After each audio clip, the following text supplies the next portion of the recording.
Ace of Color. Horses are for the 2026 MMTCI First Leg Kings Cup. Sherbet Fountain. That's the begin every 4 years in the middle, anytime, anywhere. Or right on the outside is Ace of Diamonds. Running by the lovely Sherbet Fountain, anytime, anywhere in the middle. 3 wide Ace of Diamonds. And in 4 comes every 4 years Speed Runner in 5th. Counter attacking 6 Birchstone, Miss of Color 5 rate. And Baobab is running at the tail of the field. Sherbet Fountain moving up now. Ace of Diamonds are the outside. Anytime, anywhere is entered and in 4 every 4 years.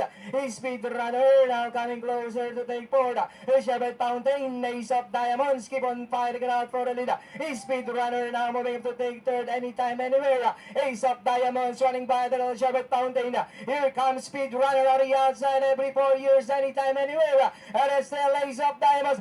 Sherbet Fountain is Speed Runner now moving up on the outside. Is Speed Runner takes the Ace of Diamonds. Sherbet Fountain every 4 years also moving up. And it's still entry number 1 is Speed Runner by the Michael Yama. Down inside Sherbet Fountain every 4 years on the outside.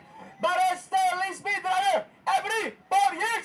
And finally it's coming to me every 4 years. Ng harapan doon sa dalawang mabibilis na Oo, partner. Na Sherbet Fountain at Ace of Diamonds. At yung numero 3 na every 4 years na nanonood lamang sa pang-apat kanina, ngayon nagsisimula nang gumalaw si Oo, Jeffrey Tagulaw Zarate. Partner. Jeffrey Tagulaw Sarate. At ayan, unti-unti papalapit sa banderang numero 1 Speedrunner with John Alvin Guse.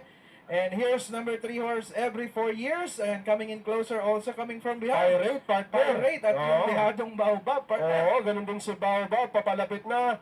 Pero itong dalawa sa harapan ay papalapit na sa finish line. Speedrunner every 4 years and down the wire, it's a tight battle. Every 4 years close with Speedrunner. Then comes Baobab, Pirate. Then comes number 9, Miss Ocala, and number 4, Anytime, Anywhere.